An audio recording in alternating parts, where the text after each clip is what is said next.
के खात्मे के बाद देश के गृह मंत्री पहली बार कश्मीर जा रहे हैं। अमित शाह 23 से 25 अक्टूबर को कश्मीर घाटी में होंगे। आज वो गोवा में थे और गोवा में उन्होंने सीधे तौर पे पाकिस्तान की को एक तरह से फिर धमकाया कि सर्जिकल स्ट्राइक के लिए उसे फिर तैयार रहना चाहिए यदि उसकी गतिविधि नहीं रुकी तो।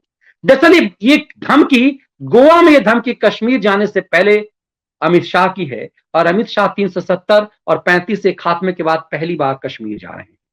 उस समय में जब कश्मीर में एक अलग ढंग का गुस्सा है कि क्या 1990 की स्थिति फिर से कश्मीर में लौट रही है।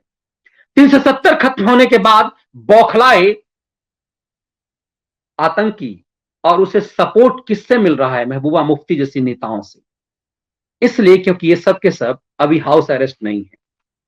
अफगानिस्तान में तालिबानों के उत्पात के बाद, वहां तालिबानी सत्ता होने के बाद फिर से कश्मीर में एक्टिविटीज बढ़ रहे हैं।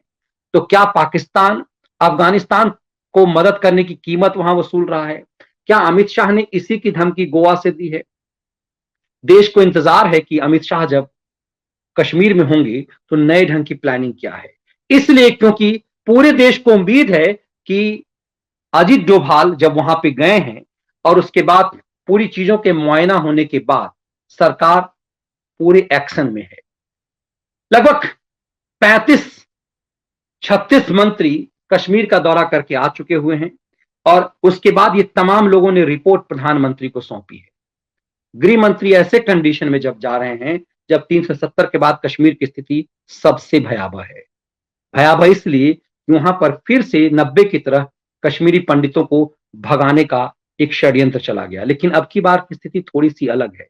इसीलिए मैं कहता हूं कि 4G के इस दौर में कोई बरखा दत्त इस तरह का खेल नहीं कर सकती, क्योंकि उस दौर में बरखा दत्त ने कश्मीरी पंडितों के हत्या को एनडीटीवी जैसे चैनलों ने उस दौर में जब स्टार न्यूज पे चलता था एक तरह से जस्टिफाई कर दिया था कि चूंकि कश्मीरी पंडित वहां प्रभावशाली थे इसीलिए मारे गए।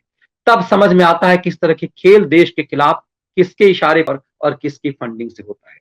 आगे आगे देखिए होता है क्या इस अवसर पे कि जब कश्मीर पर पूरे देश की नजर है। अपेक्षा है कि कश्मीर के हालात सामान्य होंगे, क्योंकि देश यह अपेक्षा कर रहा था कि जब कश्मीर एक यूनियन टेरिटरी होगा, लद्दाख अलग हट करके 370 खत्म होने के बाद तो देश के दूसरे हिस्से की तरह सामान्य होगा। लेकिन अब भी कश्मीर के हालात उस स्तर तक नहीं बदले हैं।